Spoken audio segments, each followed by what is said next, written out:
answer lies in the heart of battle. King of Iron Fist Tournament. Mugen TV versus Corner. Welcome to the stage of history retold.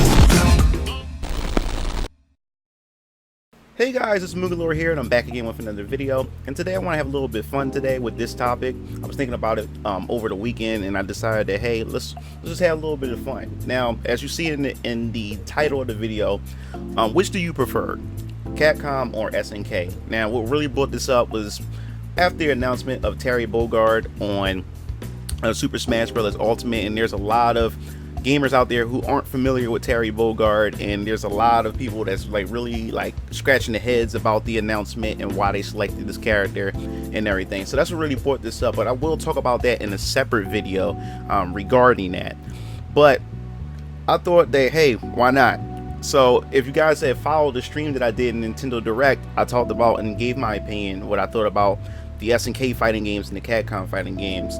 And I just want to let you guys know in this video, this is not me bashing one company over the other. I'm not saying that one is much more superior than the other. This is just a matter of preference, and I definitely want to hear in the comment sections below which company that you prefer. Now I'm going to be covering not just the fighting games, but other games that these companies have made over the years and everything. So I'm doing that just as well. So for those of you who don't play fighting games, you'll pretty much can be able to watch this as well. So let us dive right into it. Now, for starters, I just want to give you like a brief history of my, I guess you could say, interactions or how I first came across Capcom and SNK as video game companies. First, we're gonna start off with Capcom because Capcom was the first company that I've been introduced when it came to fighting games. Now, my first introduction to Capcom was with Street Fighter 2, of course, on the SNES, because I never played Street Fighter at all in the arcades.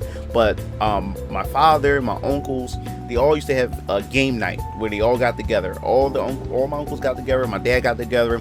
So this was the perfect time for me to get a chance to hang out with my cousins and everything. And they all used to sit up all day and night playing Street Fighter 2. So this is where I was first introduced to Capcom and first introduced to Street Fighter. And characters like Ryu, Chun-Li, Guile, Zangief, Vega, Bison, Balrog, the whole entire cast was, to me, in my opinion, so distinguished, and they really stood out to me because of their not just their color scheme, but also their costume, their hairstyle, and everything. He just really stood out to me.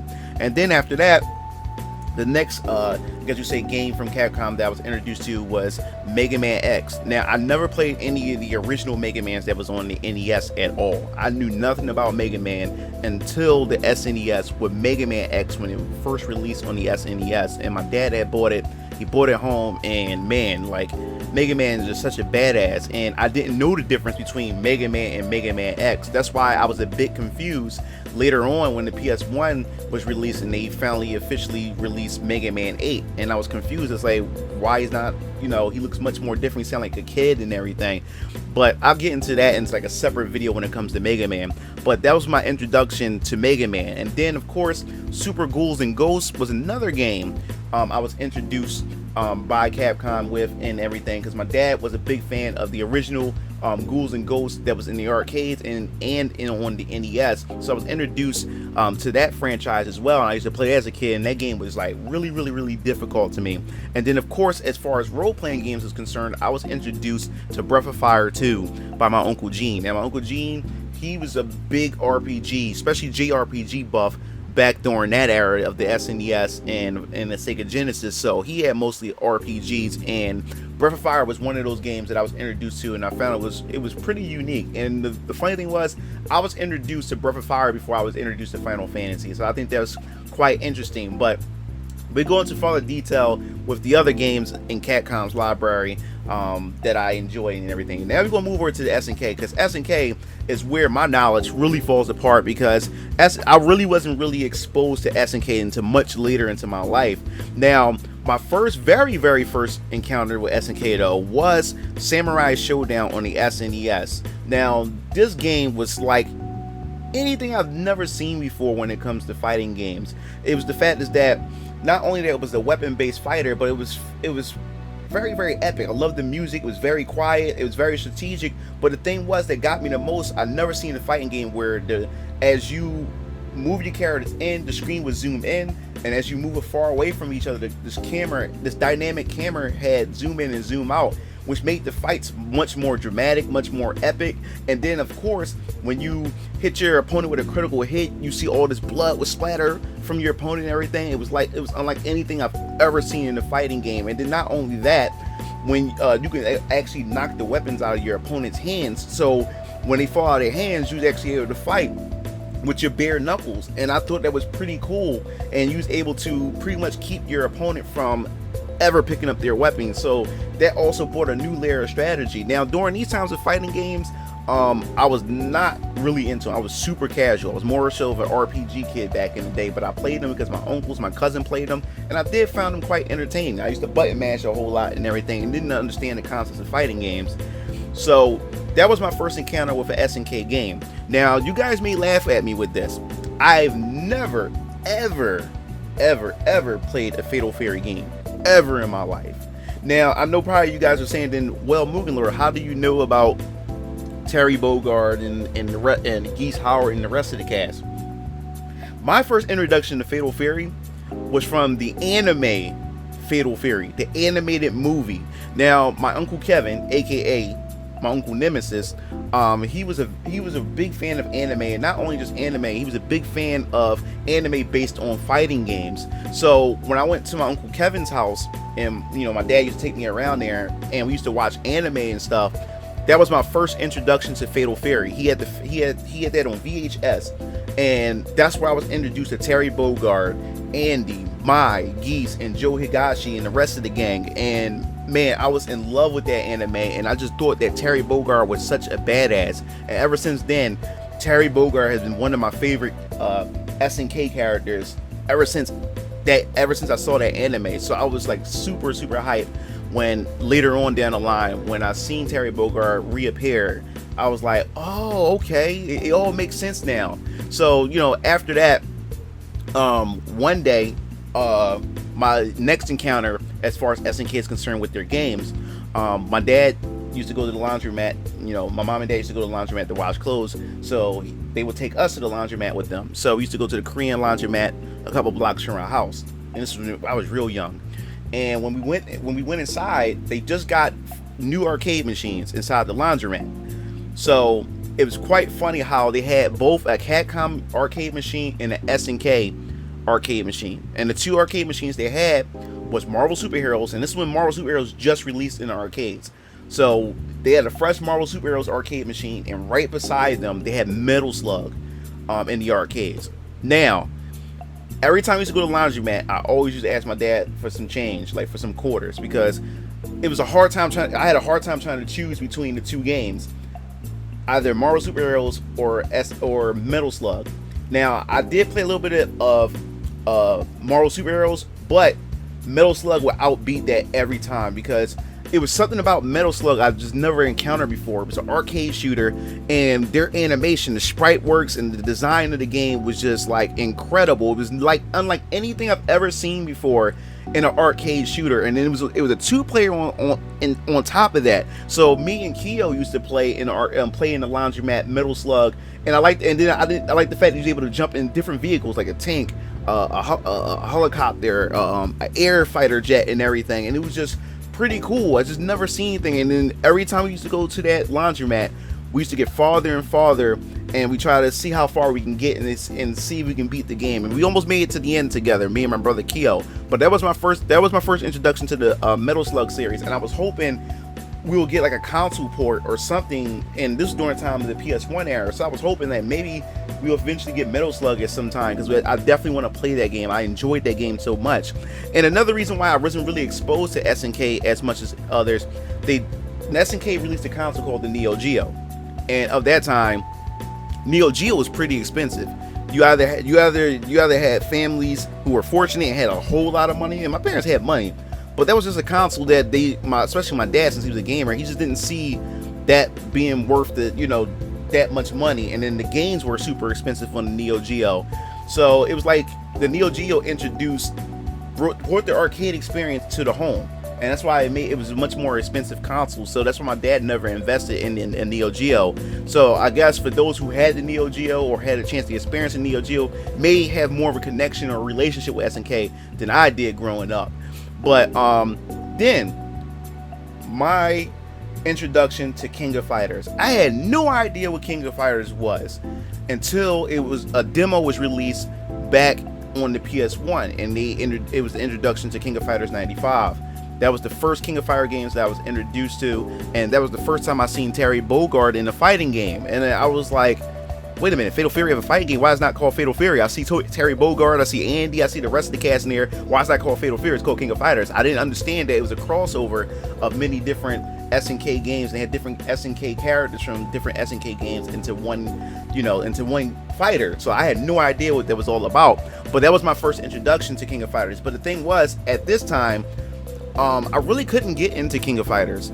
I was just so much of a, I guess you could say, I was so exposed to Capcom, and I enjoyed Capcom games so much, especially Street Fighter. And it was something about the art style and some of the characters I just couldn't connect with. They didn't pop out as much, and it wasn't as distinguished to me compared to the Capcom characters, especially the Street Fighter characters. So when I look at the art style and of the King of Fighters games, it looked much more grungy looking compared to what Capcom was delivering at the time. When you looked at Street Fighter Alpha, when I looked at Street Fighter Alpha, it had that cartoony, had that anime look, and then you look at King of Fighters, the art styles were two completely different. Now, like I said, don't get me wrong, I'm not bashing King of Fighters. I'm not saying that King of Fighters is a horrible game, but at this time, I was so much exposed to Capcom games, and I liked the art style that the Capcom, especially the Street Fighter characters had, with Street Fighter Alpha and the Marvel, the Marvel games and things. I just kind of like just stayed over there. It's like it just King of Fighters didn't appeal to me at that time, so I just never bothered to revisit anything SNK related at all. And then fast forward, later on, after that, we got Capcom started pushing out games like Beautiful Joe. We had the Resident Evil franchises, Devil May Cry, and all these other games. And I was just so much of a Capcom, I guess you say, fanboy at this time. Anything that SNK really put out, it really didn't grab me. But the thing that won me over by SNK over time is when they finally released the Neo Geo Pocket Color.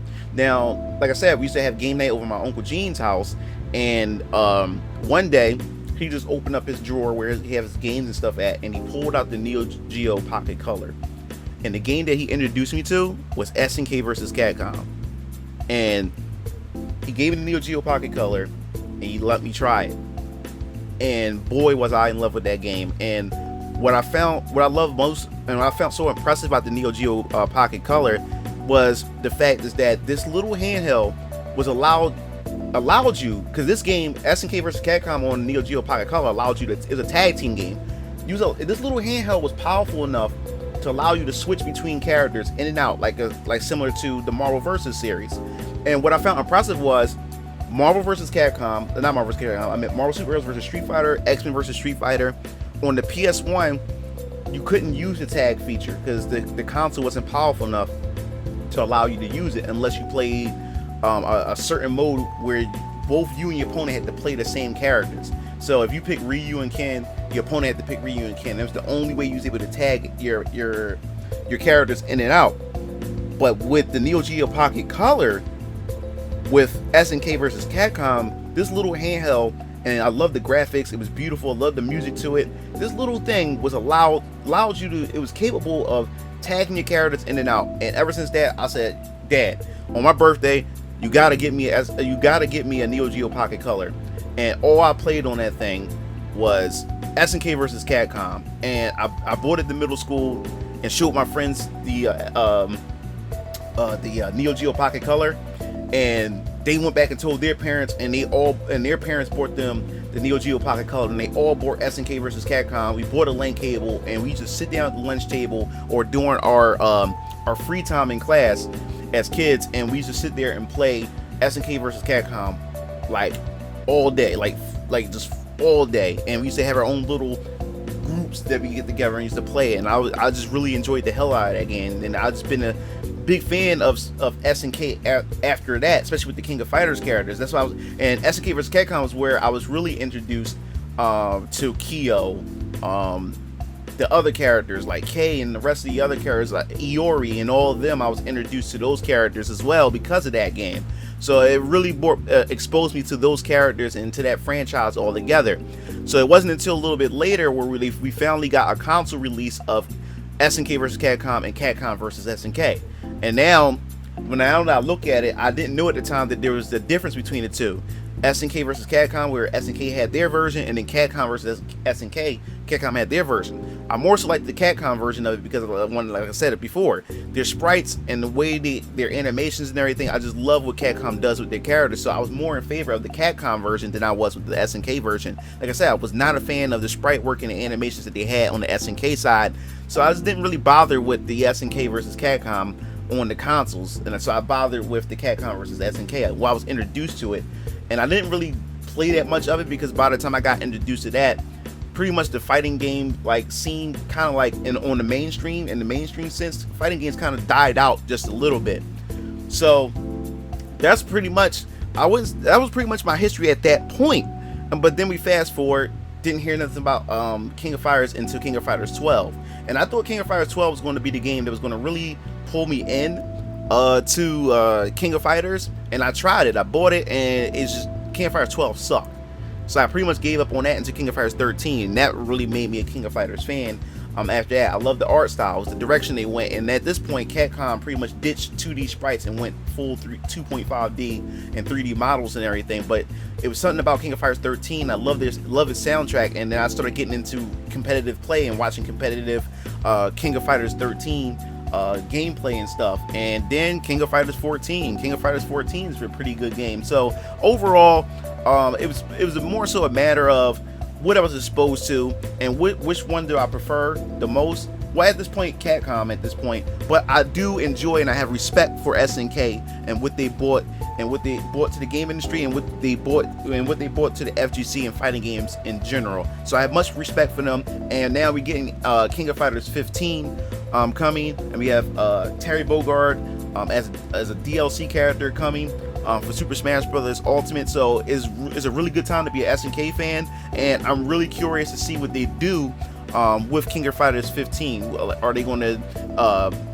make it a bit easier for players to get newer players to get into King of Fighters? Because that's another thing that really turned me away from King of Fighters. Not the fact that the gameplay was bad, is the learning curve compared to Street Fighter. The learning curve to King of Fighters was just much more intricate. It was much more harder. It was much harder for me to grasp compared to Street Fighter. And I must give SNK credit too.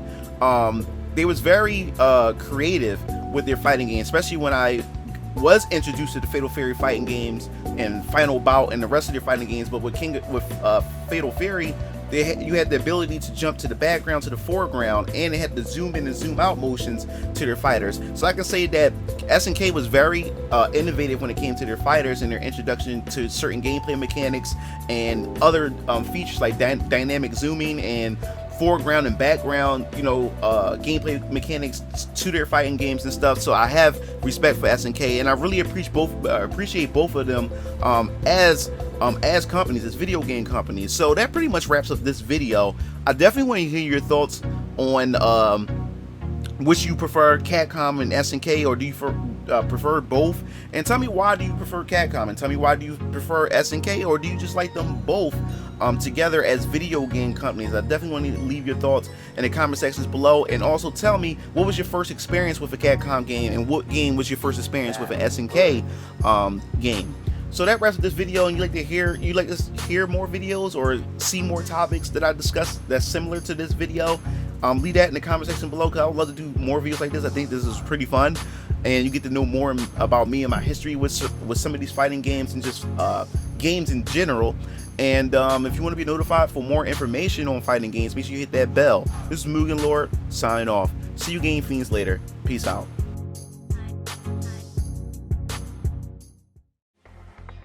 It looks like you reached the end of the video. Well, while you're at it, check out some of my other discussion videos by clicking on the annotations below, and don't forget to follow me on other social media platforms to stay up to date with future content. Signing off.